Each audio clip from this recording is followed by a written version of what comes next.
Si hay un lugar en los Estados Unidos donde no querrías vivir, es Alaska. Lo probaré en 10 segundos sin usar la palabra frío.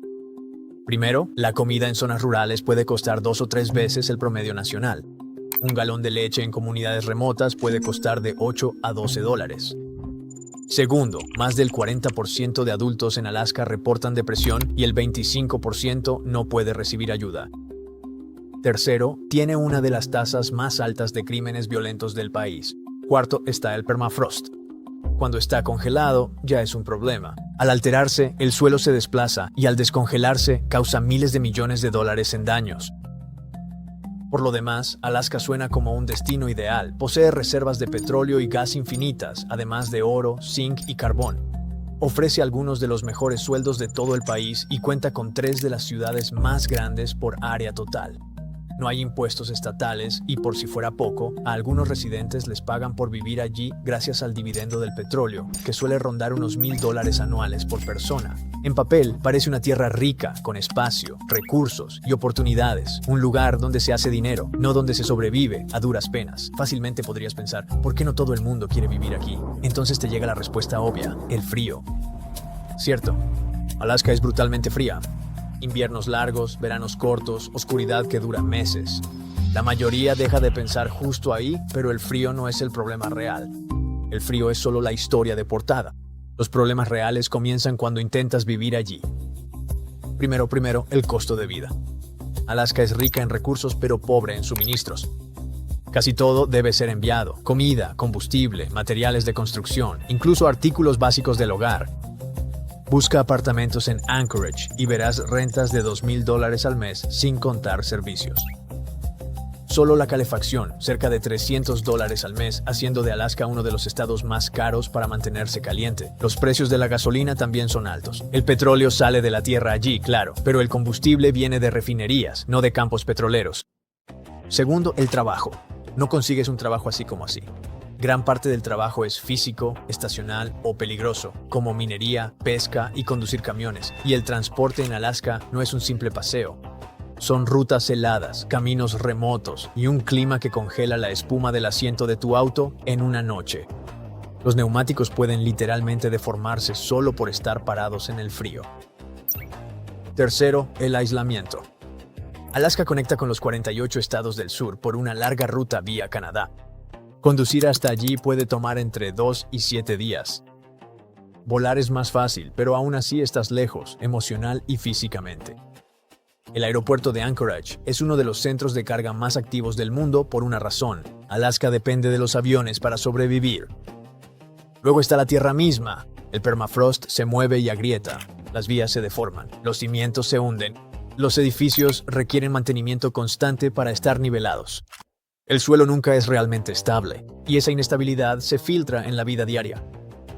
Y finalmente, la parte menos obvia, la presión psicológica. Intenta vivir un año donde hay noche polar, oscuridad total al menos 60 días cada año. Alaska tiene algunas de las tasas más altas de depresión. No es que la gente sea débil, es que el entorno es pesado. El aislamiento y la escasa población lo amplifican todo. Alaska no está vacía porque a la gente no le guste el frío. Está vacía porque vivir allí te exige más que la mayoría de los lugares y no todo el mundo quiere pagar ese precio. Es una de las contradicciones más extrañas de Estados Unidos. El noreste, cuna de ciudades, comercio y multitudes, esconde una vasta tierra salvaje casi deshabitada en su extremo norte. Al sur viven millones apretados unos contra otros. Pero aquí arriba hay espacio de sobra para todos y casi nadie lo aprovecha. ¿Cómo pasó esto? ¿Cómo terminó el corazón de la región más abarrotada de Estados Unidos, con una de sus fronteras más solitarias? El noreste de Estados Unidos es hogar de más de 50 millones de personas. Es una de las regiones más activas y más densamente pobladas de todo Estados Unidos. Pero casi 90% de esa gente vive en su mitad sur. Si vas hacia el norte, más allá de las grandes ciudades y las autopistas, todo cambia. El ruido se apaga y las luces se vuelven escasas. Te encuentras en otro mundo, una tierra tranquila de bosques, lagos y montañas que se extienden por el norte de Nueva York, Vermont, New Hampshire y Maine. Este es el noreste vacío de Estados Unidos y el misterio es sencillo. ¿Por qué esta parte de una de las regiones más llenas del país está tan vacía? Primero, veamos a Nueva Inglaterra como tal. Massachusetts y Rhode Island están a reventar, mientras que Maine, Vermont y New Hampshire se sienten muy abiertos. Connecticut se queda en medio, literal y figuradamente. Massachusetts es básicamente un imán de gente. La mayoría vive alrededor de Boston y de las ciudades cercanas, como Cambridge, Worcester y Springfield, donde todo está cerca, lleno y urbanizado. Rhode Island será pequeño, pero tiene una densidad de ciudad grande. Connecticut está justo entre Boston y Nueva York, y se nota. Tiene una costa muy concurrida y pueblos más tranquilos tierra adentro. No está ni muy lleno ni muy vacío. Es el punto medio. En cuanto cruzas a New Hampshire, todo se desacelera. Están Manchester y Nashua. Pero la mayor parte del estado son bosques, lagos y tierras abiertas. Luego está Vermont, fácilmente la región menos poblada de todas. Las montañas verdes lo atraviesan por la mitad, y la mayoría de la gente vive en pueblos pequeños. Y Maine es enorme, y en su mayoría está vacío. La mayoría se queda en la costa sur. Si te vas al norte, encuentras bosques interminables, lagos y caminos largos y silenciosos. Es hermoso, pero se siente como el borde del mapa. Hoy, la mitad norte del noreste, el norte de Nueva York, Vermont, New Hampshire y Maine, alberga apenas unos 5 millones de personas. Eso es más o menos lo mismo que la población del área metropolitana de Boston por sí sola. Para ponerlo en perspectiva, si tomas el sur de Nueva York y el sur de Nueva Inglaterra, más o menos la misma extensión de tierra, obtienes unas 10 veces más gente viviendo ahí. Entonces, ¿a qué se debe esta diferencia? Todo se reduce a la geografía, la historia y la economía, y a cómo siempre han trabajado juntas para mantener el norte vacío. Empecemos por la tierra misma. El asunto es que, mientras más al norte vas, más duro se vuelve el terreno. El sur de Nueva Inglaterra y el sur del estado de Nueva York están llenos de colinas suaves, valles amplios y llanuras costeras. Pero luego vienen las montañas. Son antiguas, erosionadas y salvajes. En el norte de Nueva York, verás los Adirondacks. Al este, las montañas verdes cruzan el centro de Vermont y se alargan hasta Quebec. Si sigues, llegas a las montañas blancas de New Hampshire. Ahí está el Monte Washington, famoso por tener de los climas más extremos del planeta. Y más allá, las montañas del oeste de Maine se siguen hacia Canadá. Esas no son colinitas suaves, son barreras de verdad, y le deben su forma a una de las fuerzas más poderosas en la historia de la Tierra: el hielo. Durante la última edad de hielo, enormes glaciares cubrieron estas tierras. Cuando por fin se retiraron, tallaron valles profundos y dejaron atrás una capa de suelo delgado y rocoso. Después, esas cuencas se llenaron de agua y crearon miles de lagos y lagunas. Es una tierra hermosa, pero difícil para vivir. La agricultura nunca tuvo oportunidad aquí, como la tuvo más al sur, donde la tierra es mucho más fértil. Así que las montañas se quedaron salvajes, cubiertas de bosques densos, que incluso hoy se extienden por kilómetros. El norte de Maine y los Adirondacks juntos forman uno de los bosques continuos más grandes al este del río Mississippi. Durante siglos, la gente ha venido aquí a talar madera, pescar o cazar, pero nunca en grandes multitudes. Y luego está el clima. Aquí arriba los inviernos son largos, oscuros y fríos. La nieve se acumula temprano y no se va fácilmente. Los veranos son cortos y la temporada de cultivo apenas alcanza para sembrar. No es precisamente un lugar que diga, ven a empezar una nueva vida. Pero claro, algunas personas sí lo hicieron. Y aquí es donde entra la historia. Mucho antes de que llegaran los europeos, estas tierras eran hogar de naciones indígenas.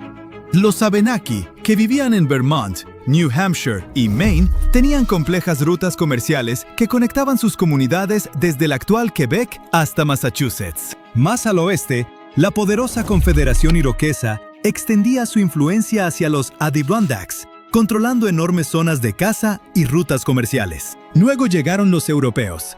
En el siglo XVII, exploradores y comerciantes de pieles franceses avanzaron hacia el sur desde Quebec. Levantaron puestos a lo largo de ríos y lagos que conectaban la región con Canadá. Vieron oportunidad, pieles, pesca, madera, pero no tierras de cultivo. El bosque denso y los inviernos duros mantuvieron los asentamientos pequeños y dispersos. Los ingleses, por su parte, al expandirse hacia el norte desde la colonia de la bahía de Massachusetts, se enfocaron en la costa. Se establecieron en el sur de Maine y New Hampshire, pero internarse tierra adentro era otra historia. Entre el frío, el bosque y la resistencia de las naciones nativas, su avance fue lento y peligroso.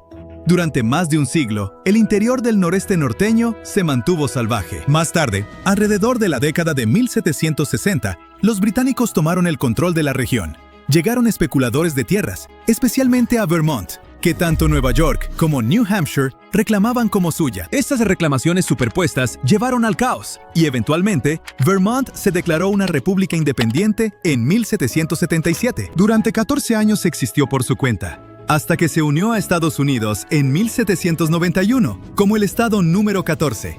New Hampshire se fue internando desde la costa, construyendo pueblos en los valles entre sus montañas de granito. Maine, mientras tanto, pasó siglos siendo parte de Massachusetts. Su economía giraba en torno a la madera y la construcción de barcos. Los árboles se convertían en mástiles y tablones para las crecientes armadas británica y más tarde, estadounidense. Y en el norte de Nueva York, los Adirondacks siguieron siendo una frontera salvaje mucho después de que el resto del estado se llenara. El terreno era demasiado áspero y los inviernos demasiado duros. La tala, la minería y más tarde el turismo traerían gente hacia el norte, pero nunca en grandes cantidades. Para mediados de 1800, las partes del sur de Nueva Inglaterra estaban en pleno auge. Las ciudades crecían, las fábricas no paraban y los inmigrantes llegaban en grandes cantidades. Pero las regiones del norte se quedaron tranquilas. Así que, como ya sabemos, las montañas son la primera gran barrera. Hacen que todo sea más difícil: viajar, construir, cultivar y sobrevivir al invierno. El suelo es delgado, rocoso y pobre, y lo que hay debajo no es mucho mejor. La región no tiene ricos yacimientos minerales, ni vetas de carbón como los Apalaches más al sur. Sin recursos valiosos que explotar, ni tierras fáciles de cultivar, no había muchas razones para que los colonos se quedaran.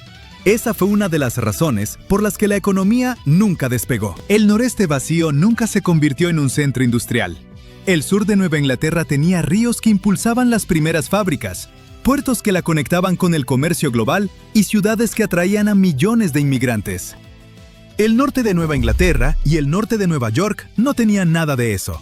Tenían madera, granito y papeleras. Todo útil, pero esas industrias no crearon grandes ciudades. Incluso hoy, la economía allá arriba depende de los mismos recursos, junto con el turismo. La gente viene a hacer caminatas, esquiar, pescar y escapar de la vida de ciudad. Pero la mayoría no se queda todo el año. Los pueblos se llenan en verano y otoño, y luego se vacían cuando empieza a caer la nieve. Unas cuantas ciudades pequeñas, Portland, Burlington, Manchester, prosperan, pero aquí no hay un Boston ni un Nueva York. No vas a encontrar enormes universidades, sedes corporativas, ni aeropuertos internacionales que atraigan a jóvenes y familias. De hecho, algunos estados han llegado al punto de pagarle a la gente para que se mude allá. Maine y Vermont han lanzado programas que ofrecen dinero a trabajadores remotos que se muden. Es un intento bastante desesperado por revertir décadas de pérdida de población. Hoy, este noreste vacío alberga apenas alrededor de 1% de la población de Estados Unidos. Es una tierra de bosques profundos, lagos helados y pueblos tranquilos. La vida salvaje nunca se fue del todo de esta región, pero esa quietud también es lo que hace tan especial a este lugar. El resto del noreste está lleno de ruido y movimiento constantes. Mientras tanto, el norte es un recordatorio de lo que alguna vez fue la región: salvaje, fría e indómita. Así es como el corazón de la región más concurrida de Estados Unidos sigue siendo una de sus últimas fronteras verdaderas. Esta área podría ser el lugar más importante en Estados Unidos en este momento, ya que vale más de $1 billón. Hay algo increíblemente valioso oculto aquí, en Thacker Pass, y va a causar un gran impacto, no solo en Nevada, sino también en la economía estadounidense y sus relaciones globales. La caldera McDermott es un área enorme, de aproximadamente 45 kilómetros de largo por 35 kilómetros de ancho, que se extiende por el norte de Nevada y el sur de Oregón. Se encuentra en el condado de Humboldt, un lugar tranquilo y rural con solo una ciudad principal que va a cambiar mucho en los próximos 5 a 10 años. Y eso se debe a que encontraron oro blanco allí. Estamos hablando de litio. Y para explicar por qué este metal es tan importante, necesitamos una balanza. En un lado, colocamos un trozo de litio y en el otro, una manzana. ¿Qué crees que sucederá?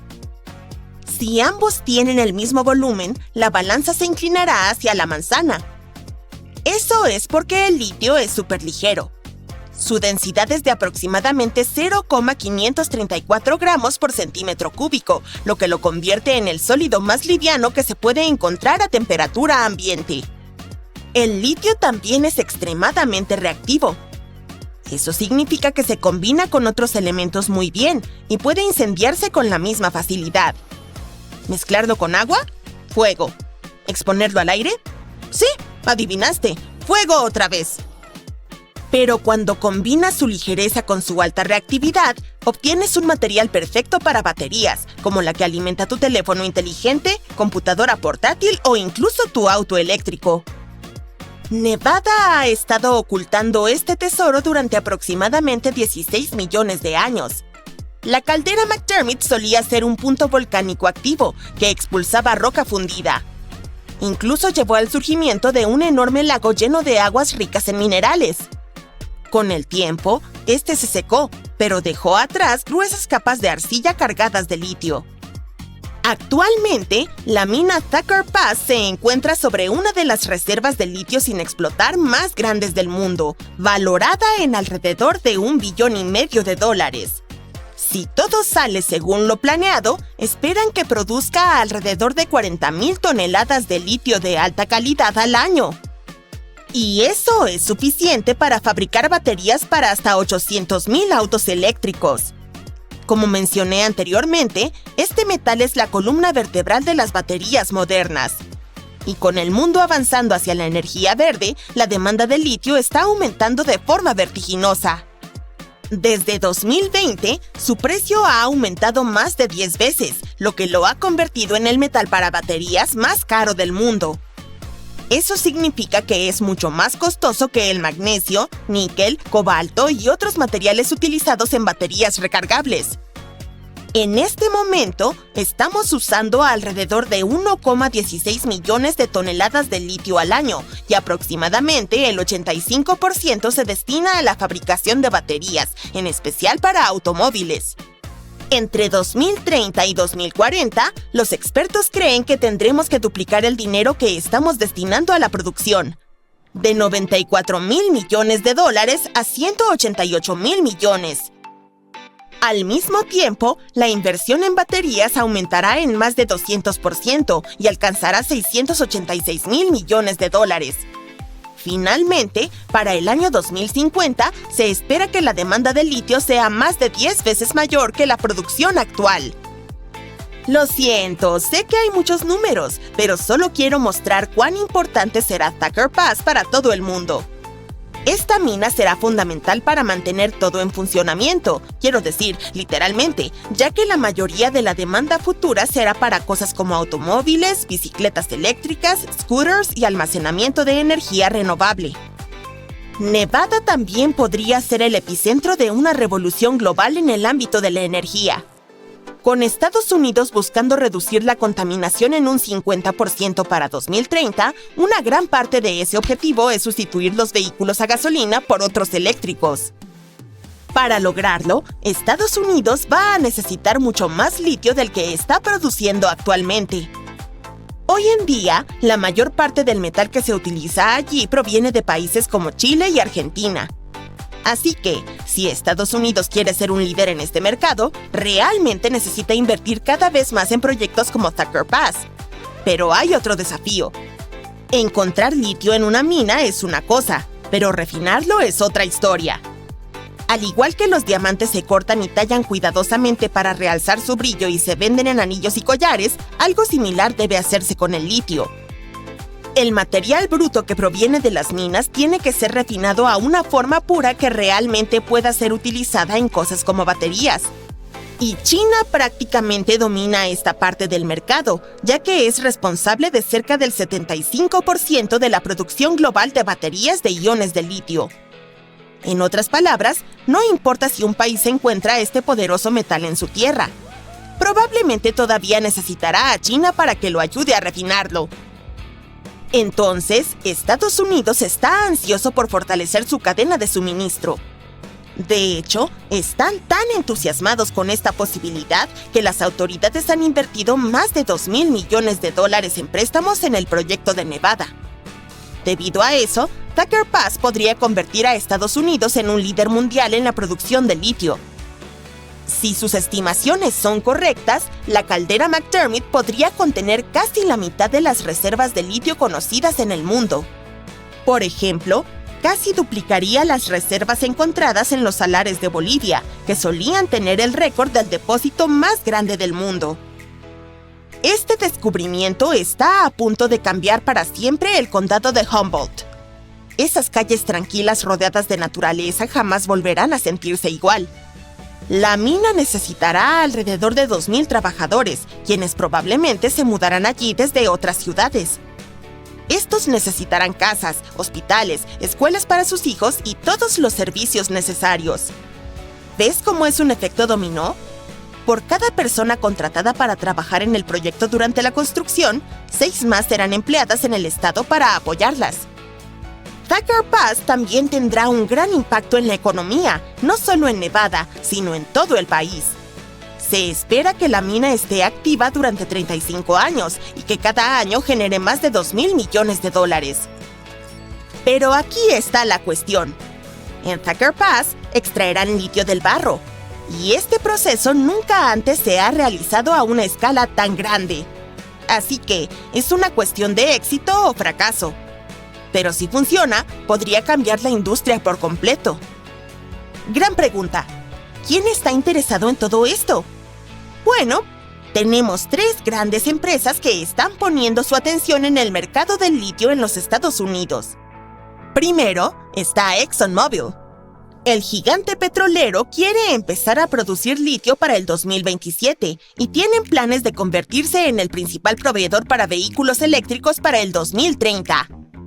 Luego está General Motors, la empresa detrás de grandes marcas de automóviles como Chevrolet y Cadillac. Están tan interesados en este negocio que acordaron pagar $625 millones por un 38% de participación en Thacker Pass. Y por último, Tesla. En 2023, comenzaron a construir una fábrica en Texas para procesar litio. Todo es parte de su plan para gestionar más partes de su cadena de suministro por sí mismos. Ahora que sabes lo importante que es el litio, podrías estar preguntándote, ¿y si nos quedamos sin él? Bueno, eso podría suceder, ya que proviene de la minería y, al igual que el oro, es un recurso finito. Pero eso no significa que tengamos que renunciar a los teléfonos inteligentes o los autos eléctricos. Si alguna vez nos quedamos sin este metal, probablemente encontraremos nuevas formas de producir baterías. De hecho, algunos expertos piensan que las baterías térmicas podrían ser lo próximo en marcar tendencia. Almacenan energía extra de fuentes renovables como la eólica o la solar, las cuales son muy económicas. Así representan una nueva forma de almacenar energía a una pequeña fracción del costo. En la actualidad, se utilizan principalmente para alimentar la producción de acero, cemento y productos químicos.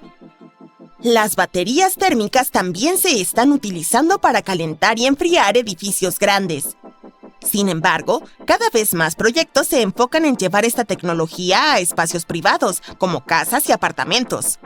Los expertos son optimistas de que iniciativas como estas podrían hacer que las baterías térmicas sean tan conocidas como las eléctricas y pronto podrían convertirse en una parte habitual de nuestra vida diaria.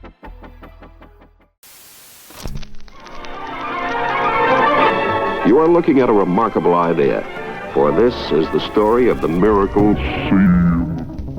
Este lago enorme de California vale $540,000 millones, ya que contiene suficiente litio para alimentar más de 30 billones de teléfonos. Eso es mucho más de lo que los expertos predijeron, y es uno de los mayores yacimientos de litio que existen. Este hallazgo podría revolucionar la economía de Estados Unidos, pero un gran desafío aún se interpone en el camino. Si no se resuelve, todo ese dinero permanecerá enterrado para siempre. Lo primero es lo primero, el litio. Este metal es tan valioso que la gente lo llama el oro blanco. Y es increíblemente liviano. De hecho, es el sólido más ligero de la Tierra a temperatura ambiente. Fue descubierto por un químico sueco en 1817. Pero desde entonces, no se le prestó mucha atención. Este pobre metal fue ignorado durante siglos porque no parecía tener ninguna utilidad práctica en la vida cotidiana. Es ligero, es blanco, es brillante. Pero, ¿qué podíamos hacer con él? Sin embargo, en cierto momento, otra característica de este metal comenzó a destacar: su reactividad. Se une muy fácilmente con otros elementos. Pero eso también significa otra cosa.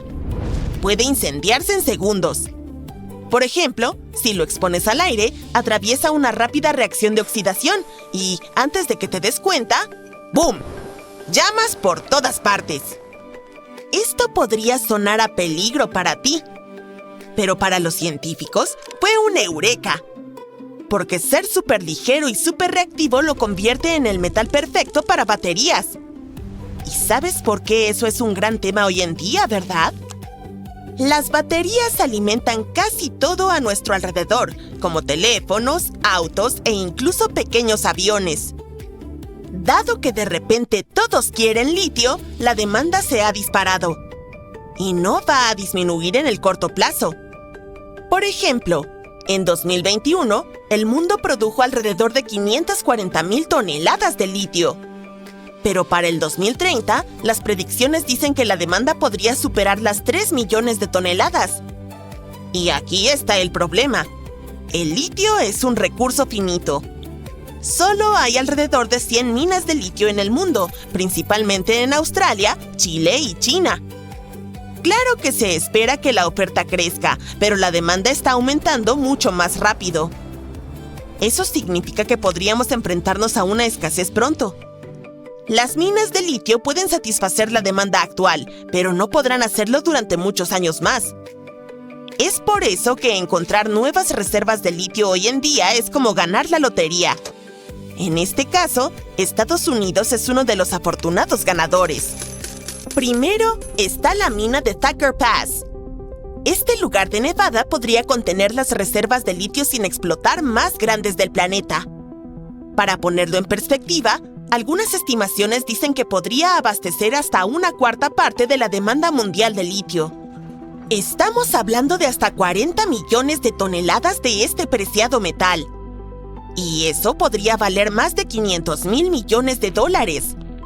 Allí mismo, extraerán litio de la arcilla. Esto podría ser un desafío, ya que este proceso nunca se ha realizado a una escala tan grande antes. Pero es posible. Hace un par de años, Estados Unidos encontró otra mina, Salton Sea. Es un enorme lago poco profundo ubicado en el Condado Imperial del sur de California. Al principio, anunciaron que este lugar podría contener más de 3.400.000 toneladas de litio bajo tierra, lo que sería suficiente para fabricar 375 millones de baterías para vehículos eléctricos. Eso ya era enorme. Pero luego, los especialistas se dieron cuenta de que habían cometido un error. De hecho, un buen error. La cantidad de litio que hay allí probablemente sea mucho, mucho mayor. Podría albergar 18 millones de toneladas. Ahora, Salton Sea se considera el quinto depósito de litio más grande del mundo. Esto podría ser un verdadero cambio. Estados Unidos está apostando por este mineral, con la esperanza de que ayude a mantener la economía del país fuerte durante las próximas décadas. Así que encontrar esta segunda fuente de litio fue un gran alivio. Significa que Estados Unidos está un paso más cerca de depender menos de otros países. Y, por cierto, la mayoría de su litio en este momento proviene de Chile. We refer to as the Saudi Arabia of lithium.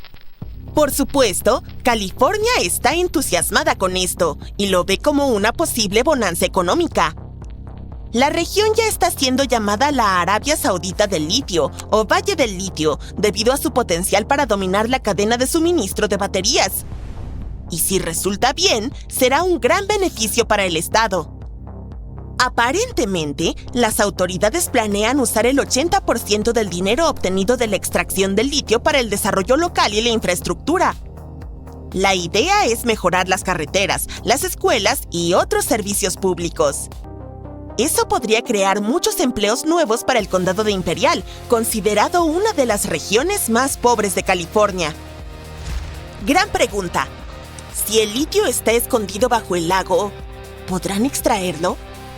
Bueno, sí, al menos en teoría. Hay dos formas principales en las que las empresas suelen extraer litio.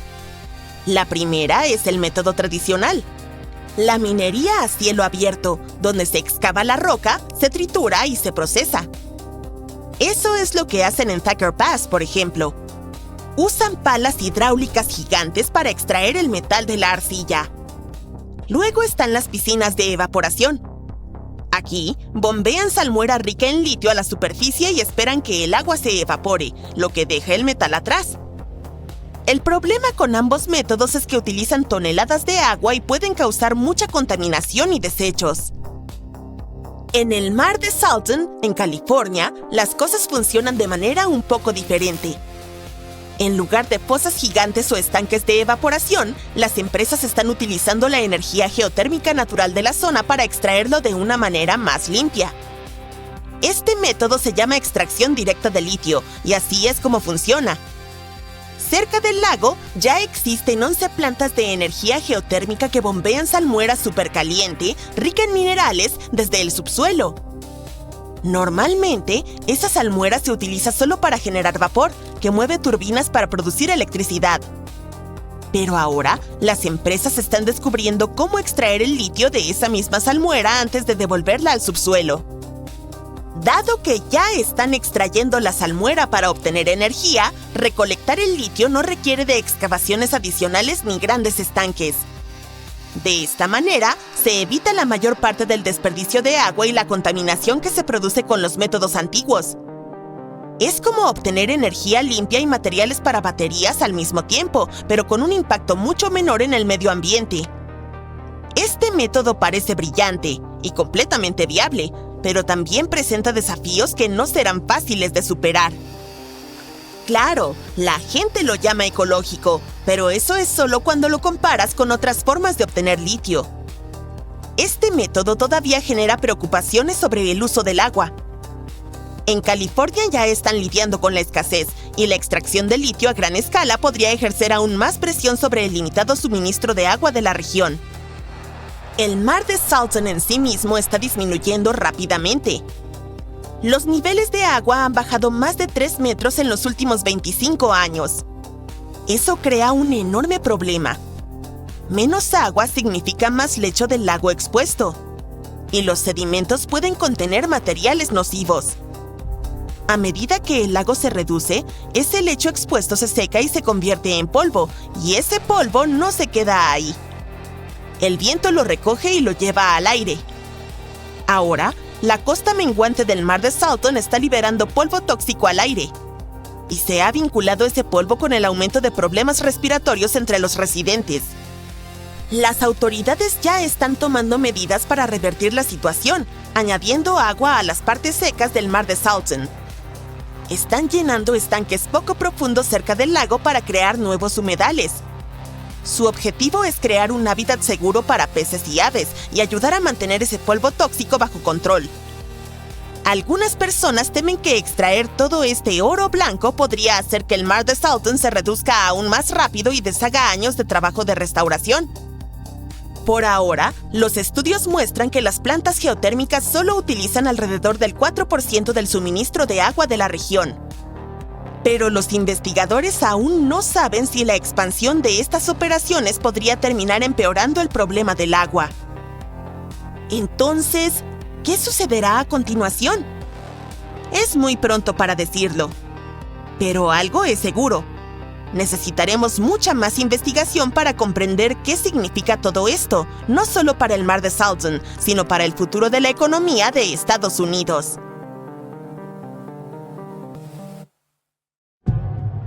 Algunos errores tienen el poder de cambiar el curso de la historia.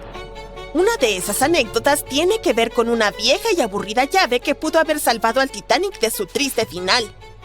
La llave pertenecía al armario del nido de cuervos que guardaba binoculares, los cuales podrían haber ayudado a los vigías a divisar el iceberg antes.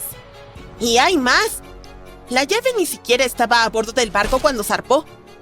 El segundo oficial la llevó consigo cuando fue retirado de la embarcación en el último momento. Según cuenta la historia, el oficial olvidó entregarle la llave a su reemplazo en su apuro por desembarcar. Así que, cuando los vigías necesitaban desesperadamente binoculares, no tuvieron suerte.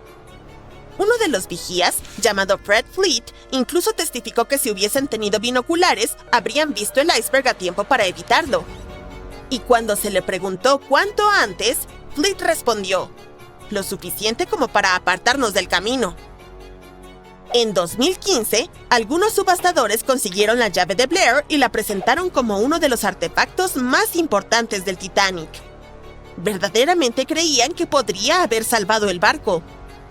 Blair conservó la llave como un recuerdo y se la pasó a su hija Nancy. En un momento, estuvo en subasta, con un precio superior a los $80,000. Blair, al parecer, era todo un héroe.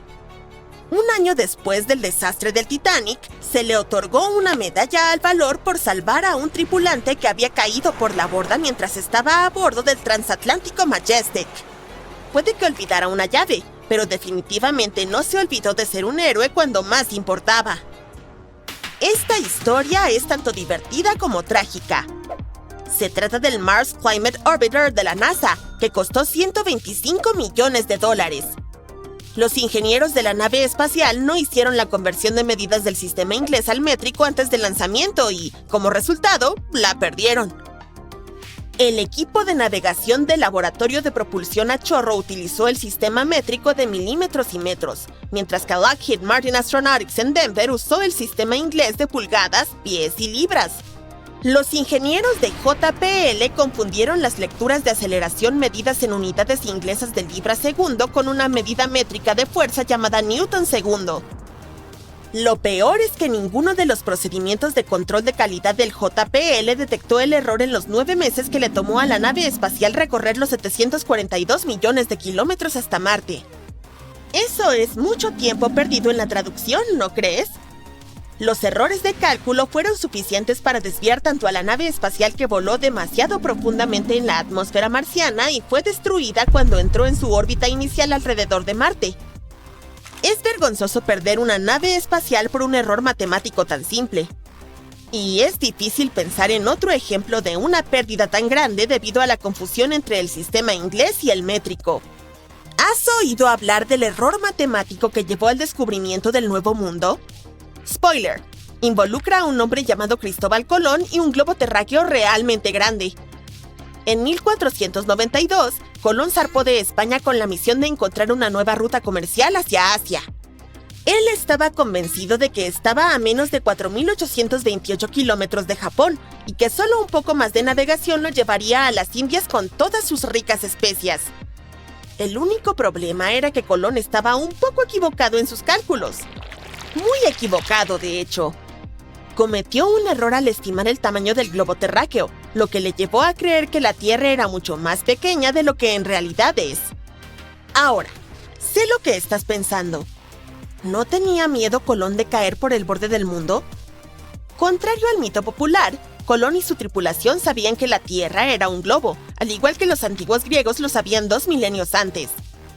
No estaban preocupados por caerse por el borde, sino más bien por el tamaño del océano que planeaban cruzar.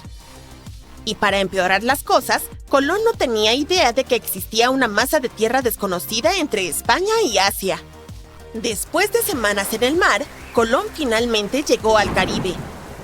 Creyó que había desembarcado en las afueras de Asia, por lo que nombró a las islas como Indias Occidentales. Continuó explorando el Caribe y la costa norte de América del Sur. Pero aquí es donde las cosas se ponen realmente interesantes. Aunque Colón insistió hasta su último día en que había llegado a Asia, otro explorador italiano llamado Americo Vespucio mapeó la costa oriental de Sudamérica hasta Brasil y demostró de manera concluyente que Colón en realidad había descubierto un mundo completamente nuevo. Un cartógrafo alemán vio los mapas de Américo y nombró la nueva masa de tierra América en su honor. Y como sus mapas eran sumamente populares en ese momento, el nombre perduró. Un hombre llamado Alexander Fleming tropezó accidentalmente con uno de los descubrimientos médicos más importantes de todos los tiempos. En cierto momento de su carrera, Fleming observó la muerte de muchas personas debido a infecciones incontrolables. Se usaban antisépticos para combatirlas, pero a menudo causaban más daño que beneficio. En 1922, mientras él mismo estaba resfriado, transfirió algo de su, secreción nasal a una placa de Petri y la dejó en su escritorio desordenado. Cuando finalmente la examinó semanas después, descubrió que una enzima tenía algunas propiedades antimicrobianas. No fue hasta 1928 cuando Fleming dejó un plato de Petri destapado junto a una ventana abierta que se topó con el descubrimiento que cambiaría el mundo. El plato se contaminó con esporas de hongos. Y cuando las examinó al microscopio, Fleming descubrió que las bacterias cercanas al hongo estaban muriendo. Logró aislar el hongo y descubrió que era efectivo contra numerosas cosas que causaban enfermedades. Y así fue como se descubrió la penicilina. Como el mismo Fleming lo expresó, yo no descubrí la penicilina, la naturaleza lo hizo. Yo solo la encontré por accidente. ¡Vaya golpe de suerte! En los primeros años de la década de 1520, la costa este de los Estados Unidos de América era un gran misterio esperando ser resuelto. Los españoles encontraron Florida y los ingleses y portugueses descubrieron Terranova, pero el área intermedia era como un espacio en blanco en el mapa. Francia decidió tomar medidas y envió una expedición para explorar la zona. Eligieron a un hombre llamado Giovanni da Verrazzano para liderar el viaje. Para esta expedición, contó con 4 barcos. Desafortunadamente, 2 de ellos naufragaron, y un tercero regresó a casa tras realizar otros negocios en la costa española. Solo la nave insignia, la Dauphin, cruzó el Atlántico con Verrazzano y su tripulación de 50 hombres. Verrazzano zarpó de Madeira y desembarcó en Cabo del Miedo. Desde allí, navegó hacia el sur, pero se asustó un poco de encontrarse con los españoles, así que regresó a algún lugar al norte de Charleston. Ancló no muy lejos de su punto de desembarco original, pero a diferencia de otros exploradores, prefirió fondear bien mar adentro. Sin embargo, envió un bote a la costa y conoció a los nativos. Fueron descritos como que usaban solo unas pieles de animales para cubrir sus cuerpos y guirnaldas de plumas de aves. Al navegar a lo largo de la costa, llegó a los Outer Banks de Carolina del Norte. Creyó que las aguas que había descubierto eran las del Pacífico. En realidad, lo que había encontrado era el Pamlico Sound. Pensó que América del Norte era solo una larga y extremadamente estrecha franja de tierra. Este error llevó a los cartógrafos a mostrar América del Norte casi completamente dividida en 2.